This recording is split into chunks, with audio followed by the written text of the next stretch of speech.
My name is Andrew Barlow, and I am honored to serve the Alumni Association as an at-large board member. Now, as a legacy, my father graduated in the class of '48. As an alum myself, class of '88, and as the father of a Notre Dame graduate, class of '17, I have pretty much lived and breathed Notre Dame every day of my life. Now, speaking of breathing, who in here likes to breathe clean air? Could I see a show of hands? Just quick show of hands. So we got a clean air. Good. Who in here likes clean water? Anyone? Anyone? Okay. Kelly McRaven, she likes clean water. Has anyone in here ever seen and appreciated a tree? Yes? You? Okay. Now, you have someone to thank for that, and he is sitting right here with us tonight. Now, Tom Jorling would probably tell you that one of his greatest accomplishments was graduating from Notre Dame back in 1962. Now, others from that era would say the fact that he survived several 5-5 campaigns from the football team was another sign of his character and strength. Now, hopefully Saturday's win over U.S.C. kind of cleansed your palate just a little bit. Now, most folks would actually argue that Tom has accomplished much, much more than that. And he is, for lack of a better word, the father of the modern environmentalist movement, and not just because he is opposed to littering. Now, instead, Tom applied his Notre Dame education, a set of unshakable values, and a bulldog's tenacity to shaping the way America cares for the environment, setting a tone for the world. Not only did he co-author the 1970 Clean Air Act and the 1972 Clean Water Act, he also laid the groundwork for the Superfund Act and countless other pieces of important legislation and regulation that have completely transformed and preserved what is truly great about our country. Now, he served in a variety of roles in higher education, in corporate America, and in the nonprofit space, maintaining a laser-sharp focus on effective action over rhetoric. So his common sense pragmatism, his keen grasp of the law, and his tireless dedication to protecting the environment have literally shaped our nation and the world. So if you like clean air, thank Tom. If you like clean water, thank Tom. If you think it's time for our university to recognize his career of accomplishment in public service with the presentation of the Cavanaugh Award, I hope that you will join me in extending an Alumni Association round of applause for Tom Jorling. Come on up, Tom.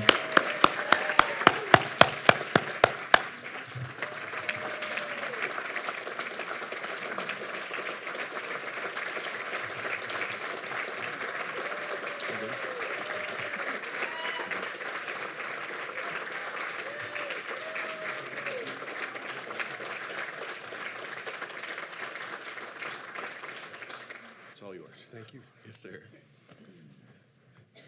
I'm not sure how to respond to that.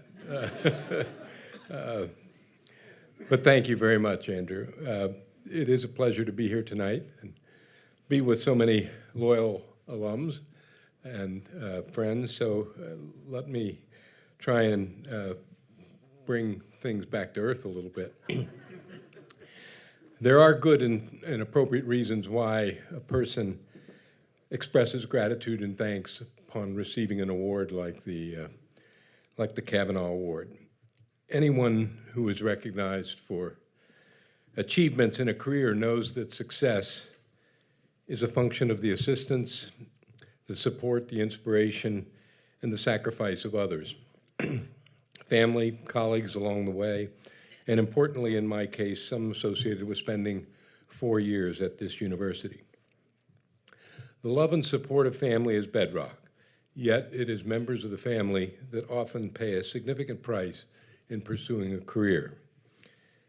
My wife, Sandy, is a nurse practitioner and had to give up 2 jobs in college health that she was very good at and greatly enjoyed.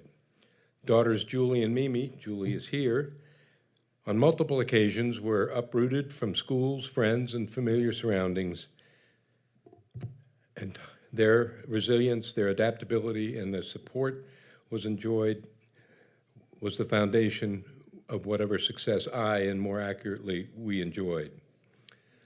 The further one gets from college years, the more a person realizes how much those years shape adulthood. Those years widen horizons. They are the years where one learns the painful lessons that doors expected to be open turned out to be closed, and more significantly, learn what it takes to pursue others. It is where enduring friendships are formed, character is tested and observed, and so it was with me. Thus, the first person I would like to thank is Coach Terry Brennan.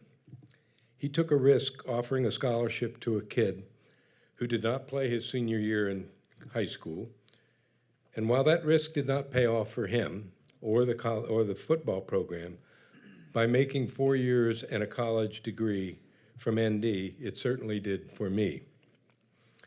Another person from ND that I owe a debt of gratitude is unknown to me, but very important. Sometime during the summer of 1958, this person had a list of perhaps 60 or 70 names of incoming student athletes. And through some wisdom or enlightenment, or more likely serendipity, she, and most likely it was an intuitive she, selected from that list George Williams from Marshfield, Massachusetts, although George would promptly correct me and say it's Mashfield, and another, me from Cincinnati, and assigned the two of us to 318 Keenan Hall. Some other Keenan Hall folks. That selection enabled a friendship forged through 4 years as roommates, through ZOM, through Pangborn, and finally Alumni Hall, that continues this evening as evidenced by both of us being here together tonight. I've said this before, so George is going to have to hear it again. No one can spend 15 minutes with George and not feel better about themselves, about life, and about the world in general. I have been blessed to have that experience not for 15 minutes, but for 65 years.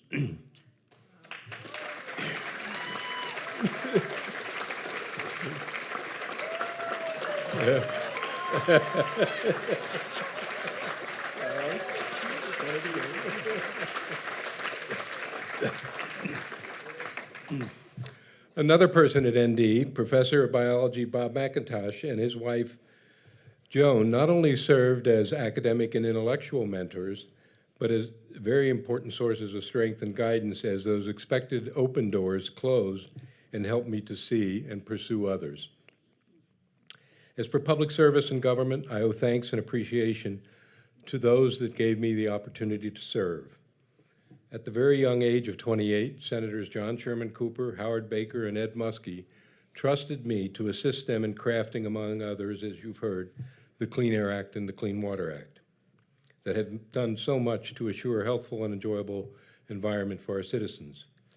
President Carter and Administrator at the time, Doug Costel, deserve my thanks for the opportunity to serve and implement those statutes as an Assistant Administrator of EPA, and also gratitude to Governor Mario Cuomo for the opportunity to serve as the Commissioner of New York State's Department of Environmental Conservation. I would also be remiss if I did not acknowledge then President of Williams College in Massachusetts, Jack Sawyer, an academic leader in the mold of Father Theodore Hesburgh. He was a leader who, while he was president of Williams, abolished fraternities, took the college co-ed, and seriously broadened the admission of racial and ethnic minorities as students and faculty members. On a different scale, he afforded me, with a very distinctly non-academic pedigree, the opportunity to serve on the faculty at Williams College.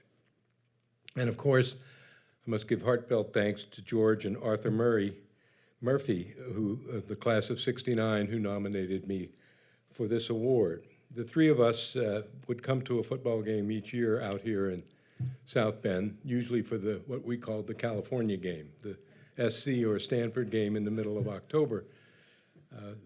Unfortunately, Arthur now has mobility problems, so this year we decided we'd go closer to where Arthur was in Quincy, Massachusetts, rent a hotel room and watch the SC game on TV, which we did. and found the outcome of that game very reassuring.